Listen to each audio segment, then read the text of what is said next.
Hey guys, what is up? This is Andre K with Good Trip Bad Trip, and right now, as promised, I will be talking about cyclists. And like I said, I'm hoping this subject can be a little more controversial than motorcycles, because with motorcycles there was barely any controversy at all. Anyone who's heard me rant about motorcycles and the noise they make, if you haven't heard that yet, go ahead and check it out. It's on the Telegram channel, just upwards from this one. And like I said, I've not heard anyone. I've not heard any explanation for why motorcyclists think that the level of noise that they're making is okay. Hence, this subject hopefully will be a little more controversial, and controversy in this case for me is not. I'm not generating it for the sake of controversy. It's not, I'm not generating clickbait or anything. I'm just sincerely, trying to make it a better world for everyone. Basically, I mean, I'm doing what I can. I'm doing what I can.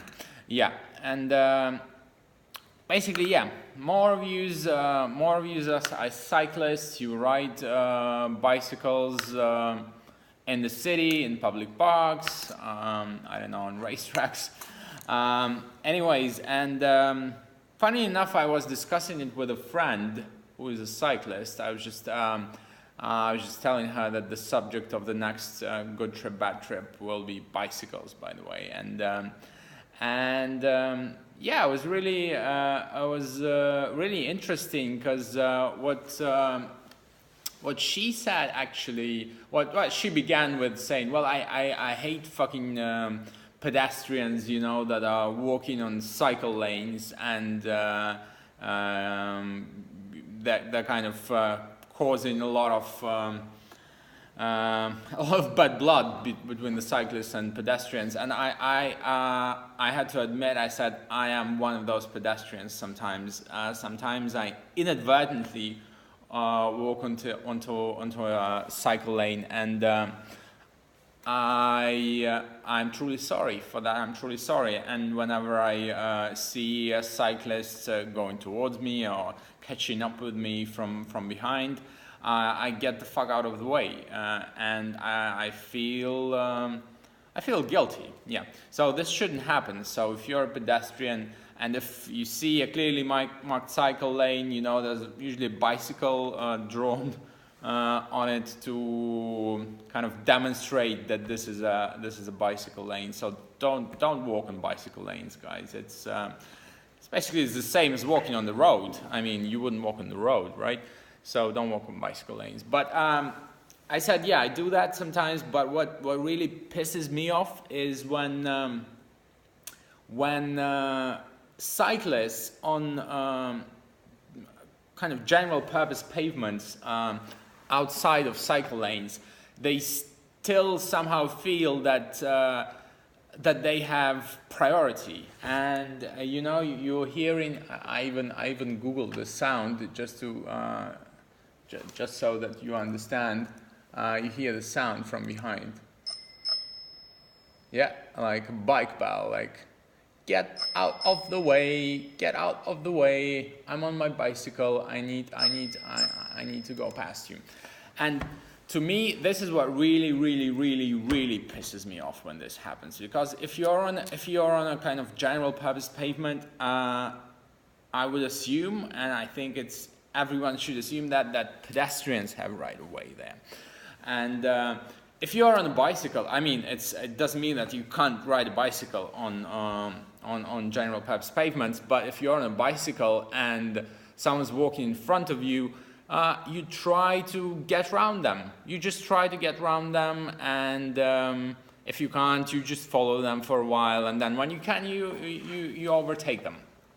And what surprised me actually is what this friend of mine, she said that, yeah, that's what I do. That's what I do. I would never use a bike bell outside a specialized bicycle lane.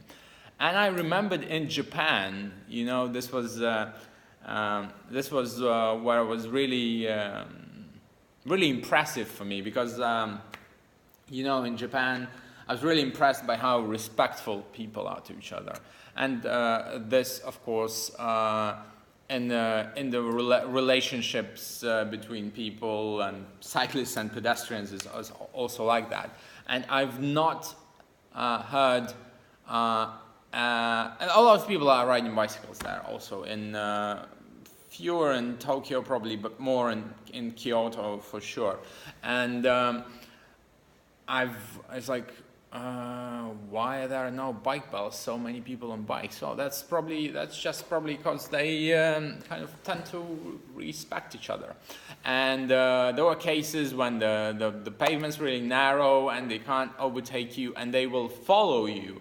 Literally, even if you're going with the speed of a tortoise, they will be following you like religiously, you know, for I don't know, 5-10 minutes, whatever, until they get a chance to overtake you.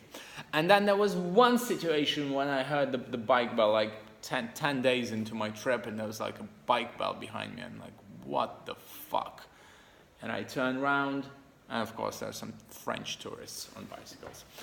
There weren't Japanese. So, yeah. So...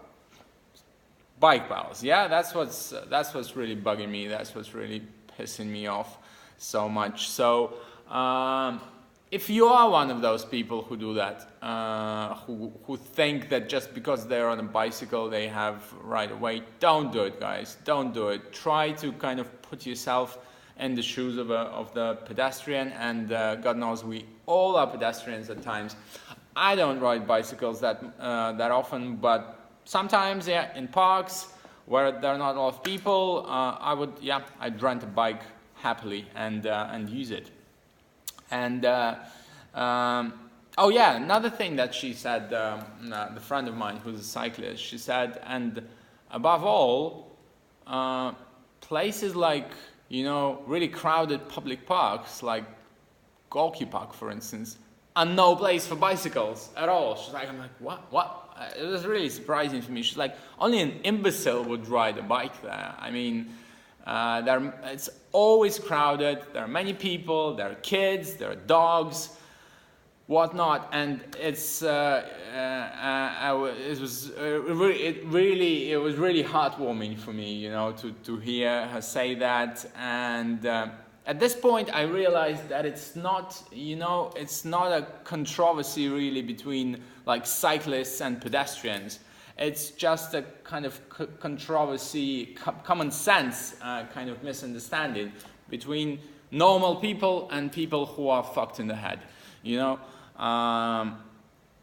Also, another thing, if you want to go really fast, like some people, like in Gorky Park, oftentimes there are people on bicycles that are going like, I don't know, 20, 30, what's the maximum speed you could get to on a bike? 40 kilometers an hour, I don't know. And it's scary even for me, and it's scarier for kids, I assume, or old people. I would say that if you want to go really fast, go on a fucking racetrack or go on the highway. Don't do it in a public park where there are, you know, hundreds and thousands of people around, and where you can get really hurt and hurt someone else in the process. Don't fucking do it.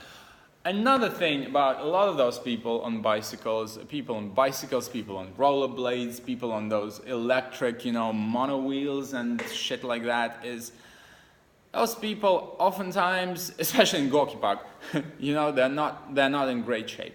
And it wouldn't hurt them to fucking walk a little bit. Just get off your fucking bike and walk.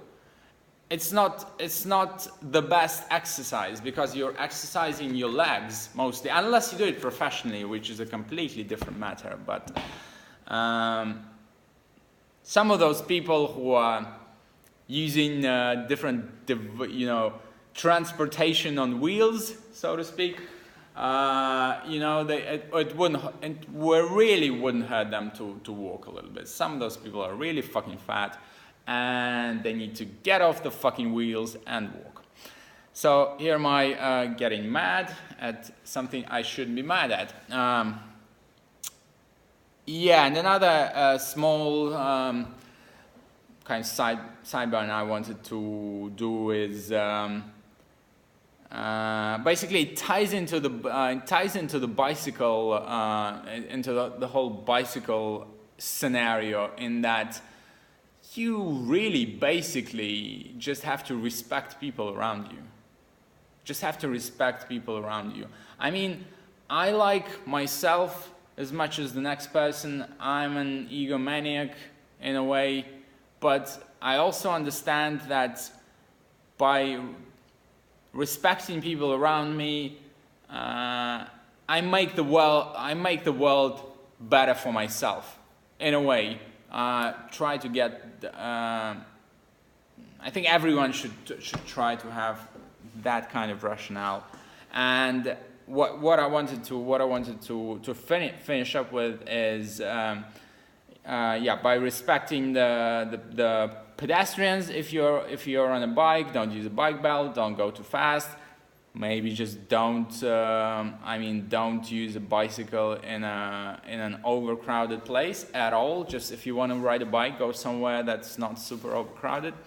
And tying into that is kind of what I want to talk about is a dress code, especially for men in the city in summer. And it's getting hotter and hotter now every day. I am asking myself this question every day: is it okay for men to wear shorts in the city? Especially those short shorts, really short ones, and flip-flops, and tank tops. And again, just whatever you're wearing, I'm not going to tell you what you should or shouldn't wear, but whatever you're wearing, just try to kind of ask yourself the question: am I making the world around me a more beautiful place? Am I presenting myself in the best way possible? Or will someone looking at me be disgusted if I'm wearing, a tank top or really short shorts or flip-flops? No one wants to look at your hairy armpits, guys. No one wants to look at your pasty, hairy fucking legs. No one wants to look at your toes. And yeah, I wore shorts the other day, but they were longer shorts, knee long. But I felt a little uncomfortable, and I felt comfortable because it was hot, and it's of course more comfortable than wearing jeans. There are other options there between jeans and shorts. There are long trousers that can be also light. Should research that if you haven't got any like that. And basically, just try to ask yourself the question: are people looking at me gonna feel okay? Are they gonna be disgusted with the way I look? And I looked at my white hairy legs, and I was like, no one wants to look at that, Andrei. And I kind of came home and I hung the shorts in the wardrobe, and I think I will kind of limit them to, I don't know, to the beach, to the seaside. Rules are a little bit more lax there. I still wouldn't wear a tank top. I wouldn't wear a tank top anywhere, other than maybe on a basketball court. But the rules are a little bit more lax there. And yeah, if it's plus 35, well, we'll see. I'm not saying I will never wear shorts again, but I'm saying I'm trying to have this kind of way of thinking, trying to basically think about the people around you. And if you think about the people around you, chances are that more people will be thinking about the people around them, and at the end of the day, everyone is going to be happier. So that was basically my message. To disagree with that if you can. Yeah, let me know, DM me, whatever. Yeah, this was Good Trip, Bad Trip. Peace out.